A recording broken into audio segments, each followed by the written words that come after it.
That's great, thank you, Sean. I hope to live up to the big intro. As you were talking, I was thinking I'd love to meet that fella. He sounds great. I'd love to meet him. So I'd like to extend a warm welcome to all our SEMA guests and our ABM guests. And just to say at the outset, if like me you're not naturally an early morning person, I'd like to acknowledge the extra effort that you've taken to be here so early this morning. So my plan here this morning is just to run through a few real-life case studies so you maybe get an idea of what comes across my desk on a daily basis. So I hope you'll see some aspects of your own financial situation in some of these cases, but just, a little caveat, don't assume that you can just take some of these ideas, because some of them are quite general, so they're not there for you just to take and run with them, because everyone's situation will be different. Okay, so we'll just get into the first slide that we have here, so our first case study. So this is just to do with Teddy. So Teddy would be an employee, okay, as opposed to an employer. So he's an employee, and in short, he's got some excess personal monies, not too sure what to do with it. So just a couple of, broad brush strokes on this. So he's aged in his early 50s, he's married, he's 4 children.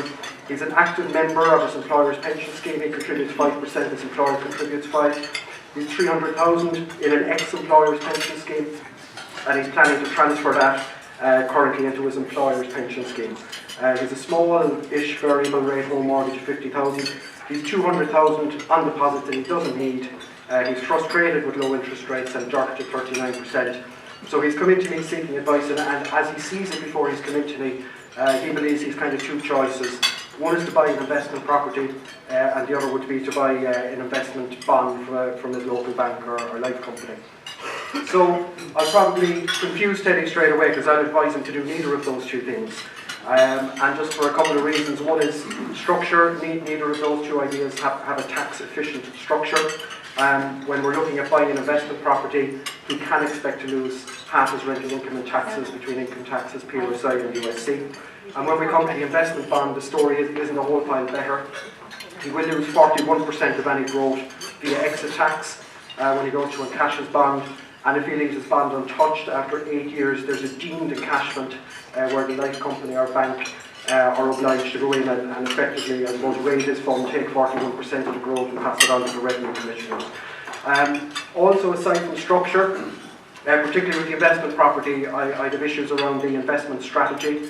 As you may have heard me say before, there's in broad terms, there's 5 places where your money can be, and this applies to everyone in the room, whether it's money inside a pension or outside a pension. And we call those the 5 asset classes. So that's cash, bonds, equities, property, and alternatives. So when someone picks, say, an investment property, what they're doing is they're picking one asset class and ignoring the other 4, and then they're picking one tiny geographical region, Ireland, and ignoring the rest of the globe. So we don't have to go too far back in time to recall that Irish bank shares and Irish property gave many people a harsh and costly lesson on the dangers of specific risk. So what sort of ideas would I be saying to Teddy? So in terms of the structure, the first thing I'd be saying to him is, let's have a look at ADCs to his pension fund. And this is quite timely, because a lot of us in the room will be receiving P60s round about now. Some people don't even look at them, but on there, when you look at the amount of income tax that's paid, for a lot of people there is a way to claim some of that back very quickly. So for instance, in Teddy's situation, assuming 100,000 salary, he's allowed to put in 25,000 as an AVC. It's a simple enough calculation. Someone in their early 50s is allowed to put in 30%. We take off his employee contribution in his pension scheme, but we can ignore the employer contribution for this calculation. So that's where we get that and I would have a lot of people this time of year who would come in to me, they come in with a P60 and their payslip, their last payslip of December 2016. Because from this I can get all that information, like what is their salary, how much employee contributions have they paid, and it is a simple enough calculation. So they'll do something with me called an AVC PRSA. And then it's quite easy to kind of claim their tax back. For most employees who don't have any other kind of income outside of their employment, we would just send off their P60 along with a policy document once it's issued and a short letter to the revenue. While he's at it, Teddy, given the amount of money he has, he could go ahead and do another 25,000 now as a 2017 contribution, and he could wait until the start of next year to claim that. So that would be 50,000 for Teddy. His wife was in a similar situation, so that would be another 50,000. So now we're looking at 100,000. He'll get 40% income tax relief on the amount, so he'll get 40,000 of that back. Tax-free growth in the entire fund, as long as it's there as long as it's pre-retirement and he hasn't drawn on it. And then should he be unlucky enough to join pre-retirement, the full fund value gets paid out tax-free to his spouse. The next idea I'd look at would be child savings plans. Like Teddy was planning to save for his children's education anyway, so why not do this in a situation where there is some tax advantage? So the idea here would be to utilise the annual small gift exemption of 3,000. So for instance, Teddy and his wife could give 6,000 to each of their 4 children. So we would do that via child savings plan. There would be a one-page document that's very important. It would be a deed of assignment, and that's the means that beneficial ownership would be transferred from parent to child. And you could do 24,000 in 2017, and in 2018 you could do another 24,000 and keep doing that thereafter annually. So what we're looking at there is he's 50,000 left of his 200. I would actually suggest that he just repays his variable rate mortgage, because if you look at typical variable rate mortgage at the moment is about 4% or 4.1. So if you look at how much you'd need to get in an investment bond to just make that return, you'd be looking at actually about 8% return, less your 1% annual management charge, less your 41% exit tax, would bring you back to the 4% mortgage rate that he's paying. So that's what I would do there with Teddy. So other points, I would say to him to not transfer the 300,000 from his ex-employer scheme to his new employer scheme. I would suggest to him that he transfers that into a buyout bond. So for instance, that would give him a couple of advantages. One would be flexibility. He could now draw on this buyout bond. He's over 50, so he could draw on this buyout bond now at any stage he wants. Whereas if he was to transfer that into his new employer scheme, he wouldn't be able to do that. And second, if he is to join, we know that the buyout bond will be paid out fully tax-free, but there are some rules around group pension schemes that limit the amount to be paid out tax-free. So now we'd have Teddy on course. He was already putting in his 5% and his employer putting in the 5%, and now with his ABCs we have him putting in 35,000 a year for 9 years, because he said, I hear a lot of people say to me, you know, I think I can only stay in my current job 60 max. You know, for some people it's just busy. So what would it look like if he tried to retire at 60? So if he had 300,000 now, 35,000 per year for 9 years. If we assume 4% investment growth, and then we'll be looking at a pension fund of 800,000. So what does that pension fund look like? So when he comes to 60, I know it's time to mature his pension fund. 800,000, what would happen is he would most likely choose to take 25% of that tax-free, which is the optimum tax-free lump sum, because he'll get every cent of that 200,000 tax-free immediately. He'll put the next 63,500 into an AMRF, with the balance of about 536,000 into an ARF. So with his ARF, when he's in his 60s, he will be obliged to draw down 4% of that sum. So that comes in at about 21,000 or so. That will be subject to PAYE, PRSI and USC. Now PRSI will disappear when he's 66, but the other two will remain. And just I suppose to mention at that level at 21,000 or so, he's well within his 20% tax band, so he may even choose to draw down more money from his ARF as long as he's only paying 20% income tax, and stop when he gets to a point when he'd be looking at paying 40%. So then the next example that I have is Tommy. So Tommy is the employer, okay? So he may very well even be the employer of the first case. So what we're looking at here is an employer who has excess monies also, but they're not in his personal current account. They're in the company, they're in the limited company bank account. So Tommy is married to Mary. Both are company directors aged in their mid-40s, a very profitable limited company. With his year end the 28th of February. So his year end is coming up next week. He comes into me today and he says to me, I've got about 240,000 surplus to requirements in the limited company bank account. What should he do? So if he does nothing and leaves the money sit there, he will suffer corporation tax on it, most likely close company surcharge.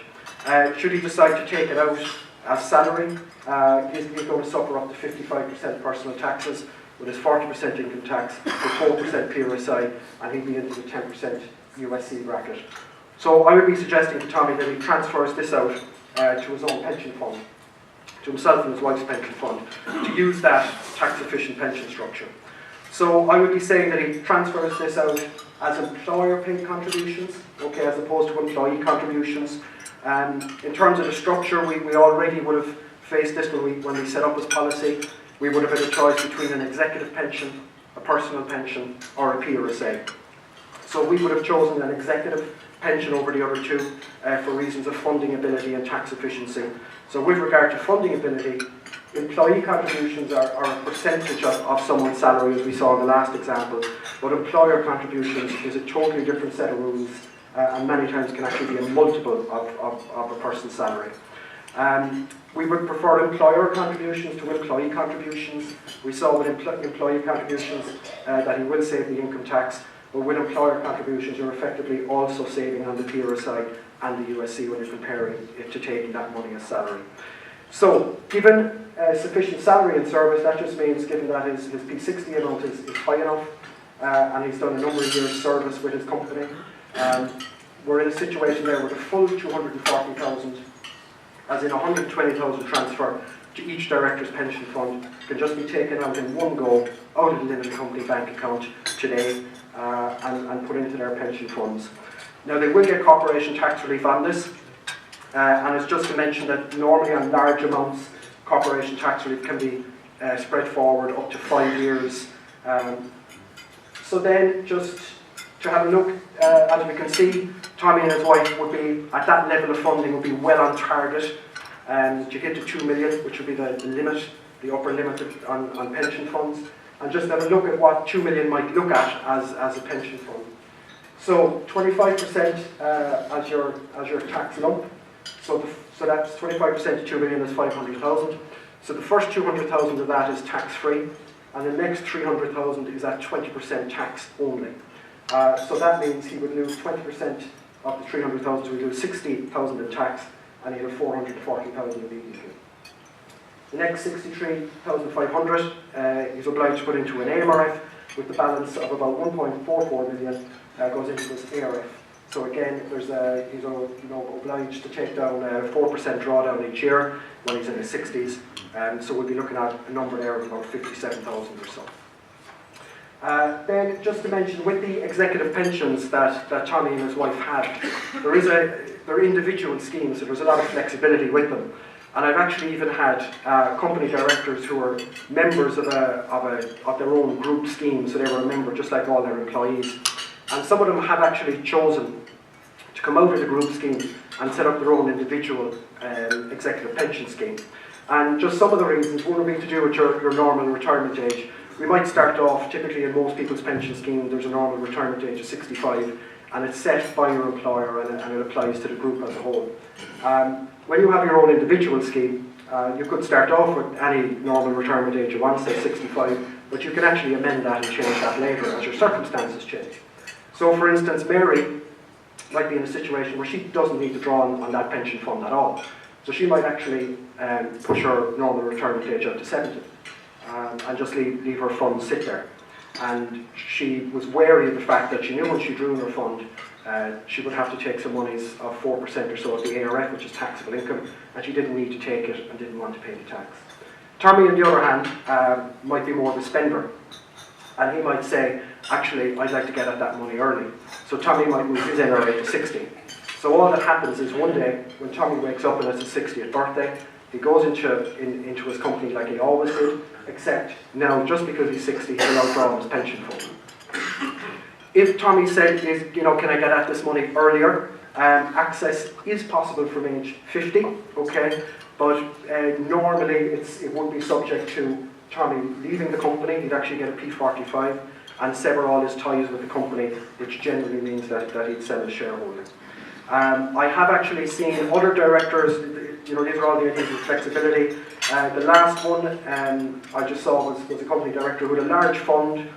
He was in his mid-50s, about 1.5 million in his fund, and he knew that if he died while an active member of the pension scheme, there was rules as to how much money could be paid out tax-free, which was generally 4 times your salary and the value of your employee contributions. But he knew that he wasn't kind of happy about that, so he knew that other pensions you could get a tax-free payout on death.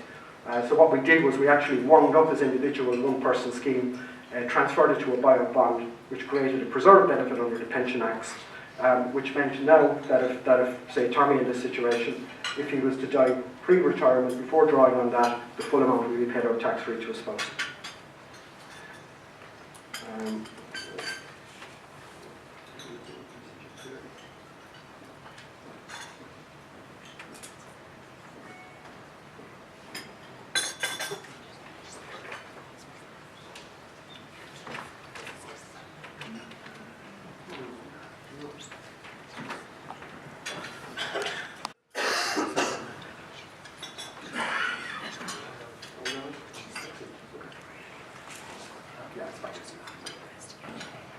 Okay, so just to look at the retirement planning or pensions, the 6 key tax benefits. So the first one, well, we mentioned, I'd say practically all of these actually. Employee contributions, 40% relief. Employer contributions, in addition to the 40% income tax, we're also on target to save on PRSI and USC. Tax-free investment growth on the entire pension fund, which doesn't actually get mentioned enough. That's worth a lot of money. Tax-free lump sums, first 200,000 will be tax-free, and for someone with, say, that 2 million fund, any additional amount, say 300,000 in their case, will be taxed at 20% only. We've had a look at debt before retirement, how in buyout bonds, personal pension plans and PRSAs, the full fund will be paid out tax-free. And we've also mentioned under occupational pension schemes, which would be group pension schemes and executive pension scheme, that the tax-free payout would be limited to 4 times salary and value of employee contributions. The ARF itself, which is a post-retirement pension, is what I would call that. In your 60s, you'd be drawing down 4% of that at a minimum. You may decide to draw down more should it suit you. And also just to mention on the ARF, if the husband, say, for instance, dies, the wife just steps into the shoes of the ARF holder and takes that over. And when the wife dies, that ARF is passed on to children. Now, the tax situation on that depends on whether the children are under 21 or over 21. And they'll pay either 30% or 33% of the balance of the ARF, and then the money is theirs. Okay. So then, just the third one, just to mention, similar to the details before to Teddy, with just one change. Instead of 200,000 in personal monies, there's a whopping 2 million in there, right? So, what will we look at there? So the first thing I'm going to say, which I probably should have said earlier, is that you would need to seek professional advice with Brendan as tax advisor here, who is probably listening to me, kind of listening to my general statements on tax. And I would certainly say the devil's in the detail here, and Brendan knows more detail than I'll ever know. So certainly when we get to this stage, you would need a tax advisor and indeed a solicitor involved. So some of the high-level points, okay, that I might suggest to Teddy is we could consider owning securities directly. So with that 2 million, rather than buy units in a unit fund like an investment bond or so, we might be better off for Teddy to own those securities directly. So his name is kind of on, he has the shares himself. So some ideas there is that we could have, if there was a non-earning spouse, you may have an idea to put some of the share ownership in the non-earning spouse to use up their standard rate cut-off point.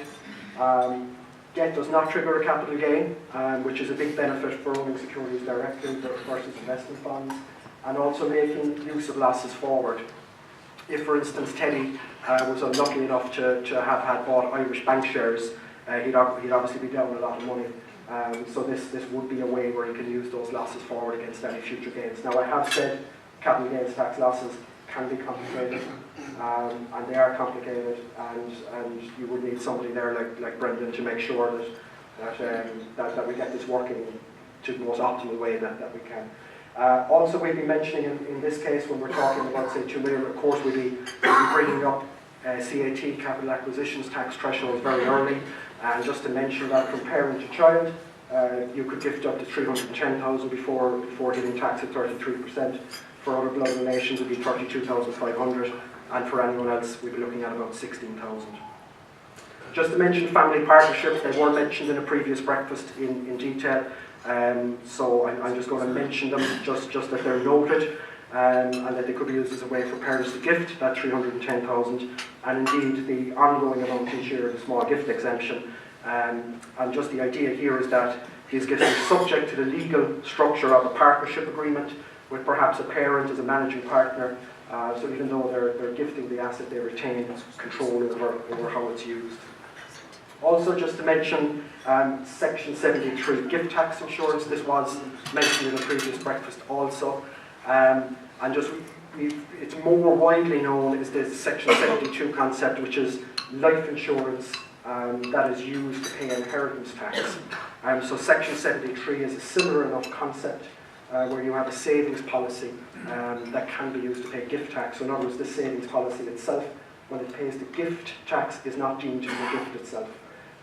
Plenty of rules around it. So some of the ideas is that the savings plan does need to last for 8 years. And when you do in cash the savings policy, you do need to use it within 1 year to pay any gift tax liabilities. Also, just to mention, interestingly, when at the point of inception, it must be expressly taken out for Section 73, but there's no requirement to actually later use the money to pay gift tax.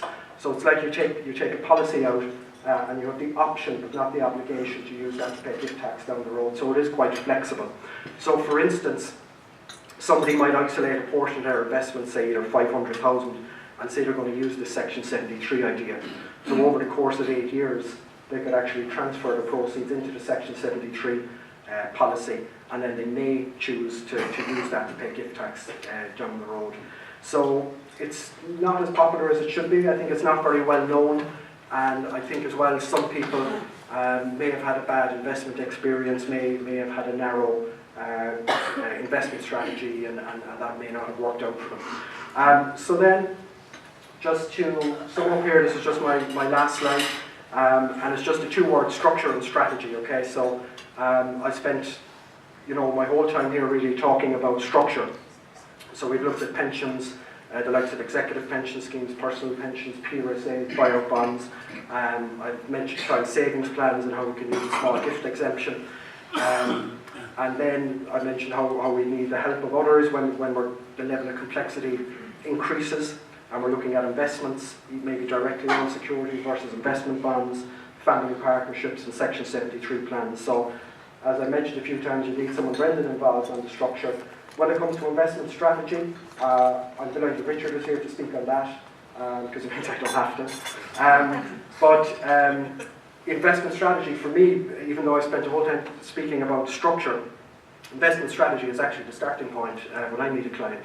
So one of the things we do is a risk assessment questionnaire, which will give me an idea of their attitude to risk. And then also we do a detailed fact find, and that will give me details on their capacity to take risk. So then once I have those, we have an idea of their asset allocation strategy, and we can marry that to the correct structure. So maybe if you have the stamina, some other time I'll go through the strategy piece a bit more from my point of view. But for now, I just thank you for your attention and hand you back to Sean.